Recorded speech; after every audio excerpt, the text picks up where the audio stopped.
Oke teman-teman, balik lagi dengan saya Vicky Rido. Kali ini saya mau membahas soal pertandingan di Mandiri Challenge Series antara Indonesia melawan Suriah U20. Jadi timnas kita harus kalah yang kedua kalinya. Ya, kita harus mengakui keunggulan dari Suriah. Secara permainan mereka bermain sangat bagus sekali. Di berbagai lini mereka sangat kuasai lini mereka. Ya, mulai dari belakang, tengah sampai ke depan ya mereka ya pegang kendali lah soal pertandingan malam ini. Dan lagi-lagi Indonesia secara pertandingan, secara permainan tidak ya berkembang. Dan seperti di pertandingan pertama ketika kita lawan Yordania, ya justru lawan Yordania lebih bagus ya. Nah, di pertandingan kali ini ada yang menarik teman-teman, di mana beberapa nama yang sebelumnya diturunkan di pertandingan pertama lawan Yordania di malam ini tidak diturunkan sama Coach Indra. Yang pertama ada Welber Jardim ya, agak ya menjadi sebuah pertanyaan juga kenapa Welber Jardim tidak diturunkan ya. Padahal di pertandingan pertama dia bermain bagus. Nah, sebagai gantinya di lini tengah ya yang menjadi motor serangan Indonesia ya adalah Tony Firmansyah. Dan ya dia berjuang mati-matian dan ya sepertinya permainan Indonesia malam ini lebih buruk daripada permainan sebelumnya waktu lawan Yordania. Kemudian hal menarik kedua yaitu di pertandingan kedua kali ini semuanya full lokal. Wow, gila ini.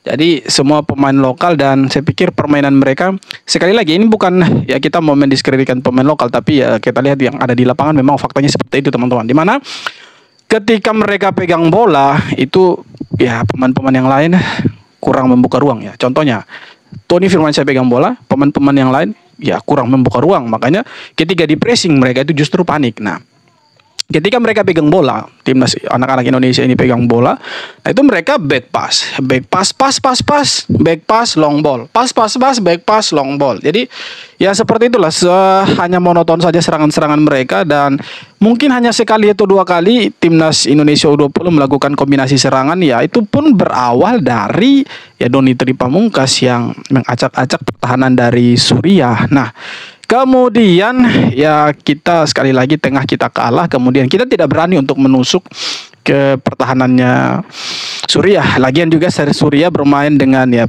bertahan, kemudian mereka tidak hanya bertahan, ketika mereka mulai membangun serangan, build up serangan dari belakang itu ya sekitar ada 4-5 pemain yang sudah siap untuk meng-backup motor serangan mereka. Jadi ketika kehilangan bola ya mereka sudah siap untuk pressing begitu. Nah, ketika berada di ya sepertiga dari lapangan Indonesia, lini pertahanan Indonesia, mereka justru sangat enak sekali untuk membobol gawang Indonesia. Nah, satu gol terakhir dari Suriah itu berawal dari pelanggaran, yaitu ya profesional foul lah, karena dia pemain terakhir yang ada di belakang pemain lawan. Jadi mau tidak mau, suka tidak suka ya harus ditarik. Jadi ya timbullah gol kedua. Saya pikir itu tidak terlalu ya bermasalah lah.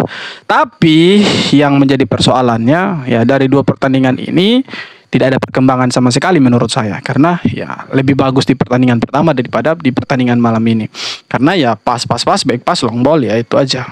Jadi tidak berkembang permainannya. Di pertandingan kali ini saya pikir ya bukan hasil yang dilihat ya, tetapi bagaimana ya kedalaman skuad yang harus dibentuk, kemudian ya pemain-pemain itu chemistry-nya dapat, dan juga mereka ketika memegang bola itu jangan sampai salah passing, kemudian salah kontrol segala macam. Jadi hal-hal seperti itu yang harus diminimalisir dan dievaluasi. Nah, di pertandingan sesungguhnya itu ada di pertandingan di Piala Asia U20 nanti. Ini tinggal menyisakan beberapa hari saja, mereka sudah harus ada di sana, dan lawan-lawannya itu cukup berat. Ada Yaman, ada Uzbekistan, dan ada Iran, termasuk Indonesia di dalamnya. Nah, kita lawan tiga negara ini, saya pikir pola permainan mereka itu mirip-mirip seperti Yordania dan Suriah. Nah, Suriah ini mereka punya pemain itu ya kebanyakan mereka bermain di luar ya kalau tidak salah. Nah, kemudian ada beberapa pemain juga yang bermain di Eropa itu teman-teman. Nah, kita kembali lagi ke Indonesia, masuk menit ke 60, Indra Syafri memasukkan Jens Raven. Nah, di sini kita lihat Jens Raven pun tidak terlalu berperan aktif ya, karena mungkin hanya bermain sekitar 20 menit atau 30 menit. Jadi ya permainannya tidak terlalu berkembang lah. Nah, ini yang kita harapkan di pertandingan lawan India, saya pikir menang lah ya. Masa kalah terus ya kan? Harusnya menang lawan India, karena dua negara yang sebelumnya mengalahkan kita itu sudah mengalahkan India dengan skor yang cukup gila sih. Suriah kasih kalah India itu 6-1, kemudian Yordania tadi mengalahkan India dengan skor yang cukup gila juga 5-0. Nah, sejauh ini Yordania yang boleh dikatakan belum kebobolan sama sekali lah. Kita lihat nanti pertandingan antara Suriah dan Yordania pasti seru sekali. Kedua negara Timur Tengah ini pasti ya, mainnya bagus ya.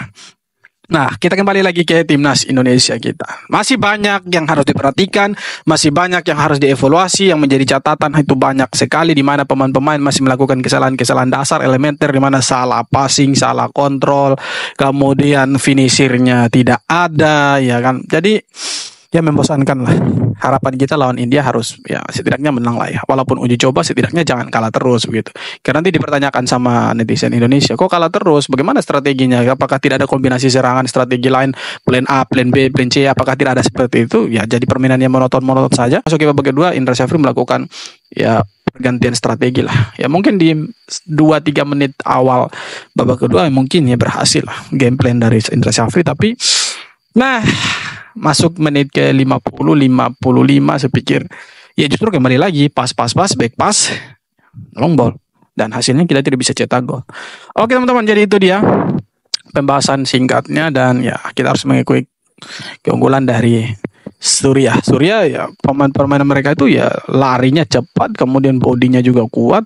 Ketika melakukan serangan mereka pun build up-nya dari belakang ya. Kemudian mereka punya kombinasi serangan, tidak hanya sekedar mereka long ball, tetapi ada di saat di mana mereka juga melakukan kombinasi serangan dengan umpan 1-2. Nah itu yang membuat anak-anak Indonesia sedikit keropotan menghadapi pemain Suriah. Oke teman-teman, sekian video kali ini. Terima kasih banyak sudah nonton sampai akhir. Sekali lagi jangan lupa untuk like, comment, dan subscribe, dan kita jumpa lagi di video-video berikutnya.